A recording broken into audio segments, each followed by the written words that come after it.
ça qu'elle fait. Mais là, elle vient c'est ça qu'elle fait. La règle s'inscrire. commune, elle en a strictement aucune idée. Personne n'y en a jamais parlé à cette fille-là de la règle commune du Québec, de qui on est comme société, de qu'est-ce qu'on est comme culture, que nous, on aime ça se regarder puis se voir quand on se rencontre. Personne n'y a parlé de ça. Tout ce qu'on lui a dit, c'est le Québec, c'est un endroit où on s'accommode. Et c'est ce qu'elle fait.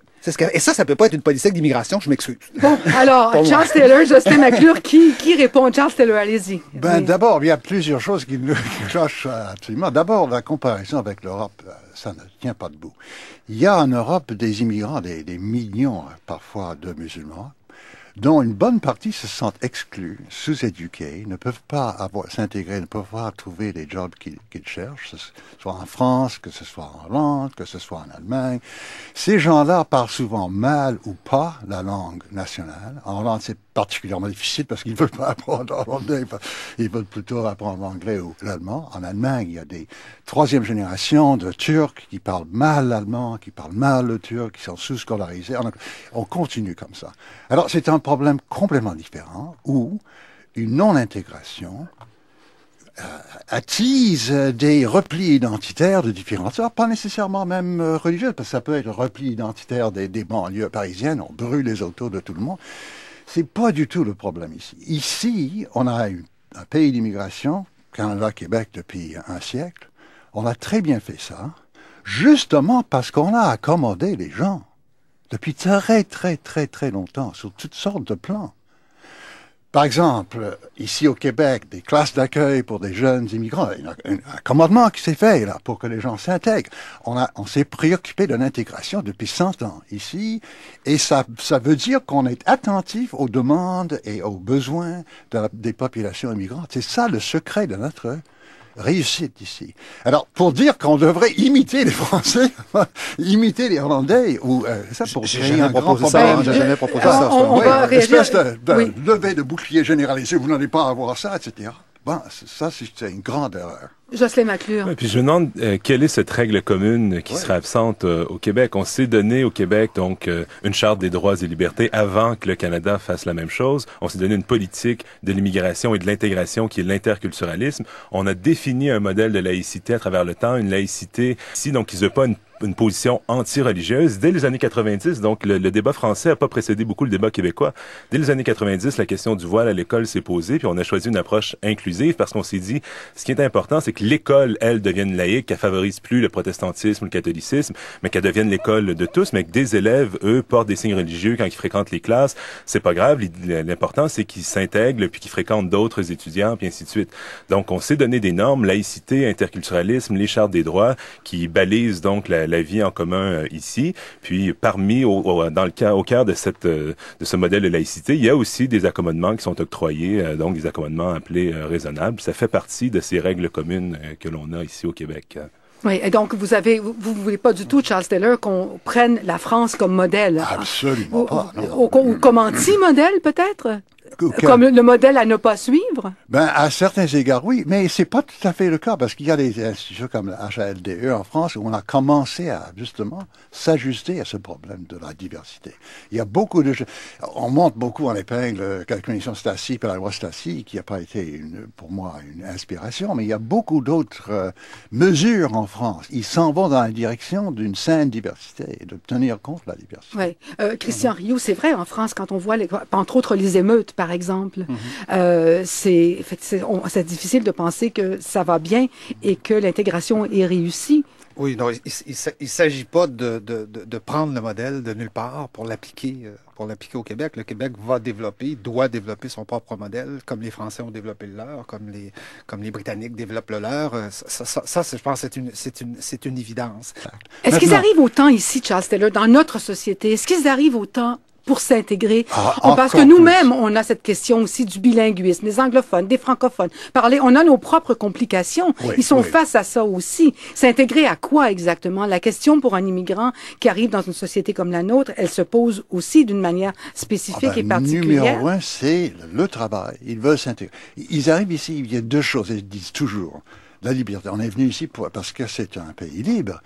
Et je suis venu ici parce que je voudrais que mes enfants réussissent comme moi, je ne pourrais pas le faire. Je voudrais qu'eux-mêmes trouvent une job, mais aussi qu'ils peuvent élever leurs enfants, les scolariser, les envoyer à l'université. C'est ça leur rêve. La grande majorité des gens. Et même les gens qui ratent ici à cause de nos obstacles, souvent, vous ne pouvez pas trouver un travail dans la médecine, quoique bien qualifié. La reconnaissance des diplômes, oui, ça, c'est autre chose. Il y a des gens, j'ai rencontré des gens qui ont passé 20 ans à chauffer de taxi parce qu'il était architecte, il n'a pas pu trouver sa job. Mais monsieur, est-ce que votre vie est ratée? Non. J'ai fait éduquer mes enfants. Mes enfants sont allés à l'université ici. C'est ça, l'intégration qu'ils cherchent. Et tout ce qui met des bâtons dans les roues, comme souvent le cas européen, comme le cas d'Armand, lui, il y a énormément de gens qui ne trouvent pas de job, etc., ça crée des tensions. Maintenant, monter en épingle le cas de la niqab. Il y a chaque jour dans nos écoles, il y a chaque jour dans nos hôpitaux, des accompagnements qui réussissent. Personne ne parle de ça. Alors, il y a des dizaines, des centaines, et on vient ici parler d'un cas qui montait en épingle, comme si c'était le cas général.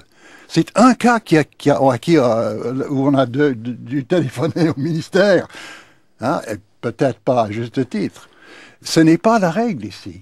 Faisons nos études pour voir ce qui se passe ici avant de parler, de pontifier sur le cas Mais du Québec. est-ce que dans le rapport que vous avez coécrit, là, est-ce qu'on pourrait trouver toutes les réponses? Est-ce qu'on s'en sert assez?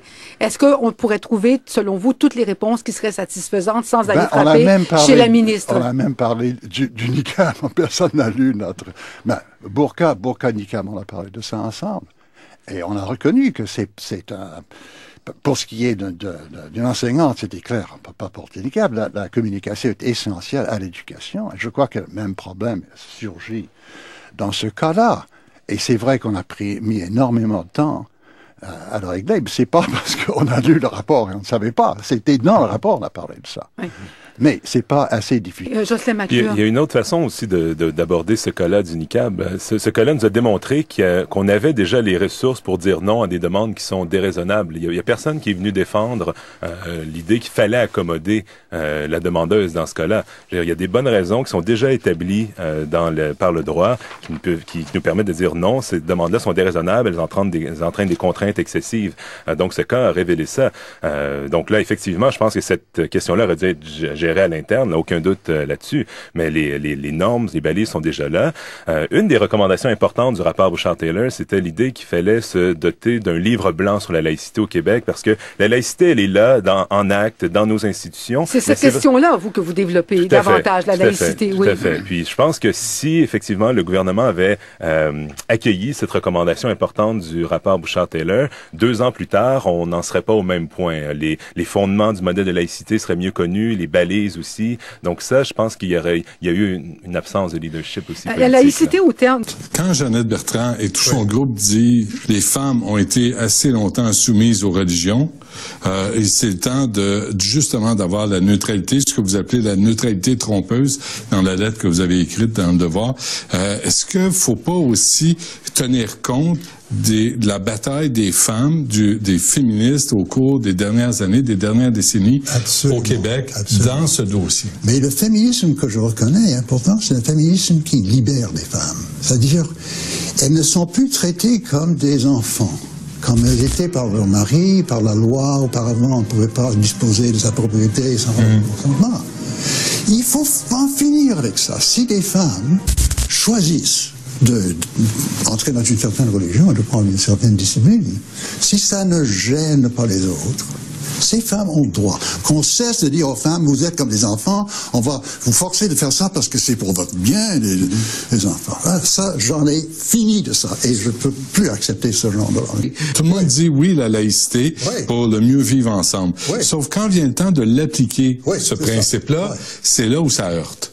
C'est là où il y a des gens qui disent, on veut être laïque, oui, on le souhaite l'être, mais on veut pas appliquer les principes de la laïcité, c'est-à-dire quand tu es à l'État, tu te débarrasses de tout ce qui est signe religieux, comme tu te débarrasses de tout signe politique. Alors, est-ce qu'il n'y a pas là un manque de courage de dire, oui, on veut un pays laïque, et maintenant, voici ce que ça prend pour y arriver? Oui, mais ce que ça prend pour y arriver, ce sont des politiques non discriminatoires. Et cette politique ne l'est pas. C'est discriminatoire. Laïcité véritable de l'État, c'est que l'État n'épouse aucune religion, ne rejette aucune religion, ne discrimine pas entre les religions, la non-religion, etc. C'est une discrimination concrète. Alors, comment est-ce qu'on peut nous dire que c'est une véritable neutralité de l'État? C'est pas la laïcité véritable.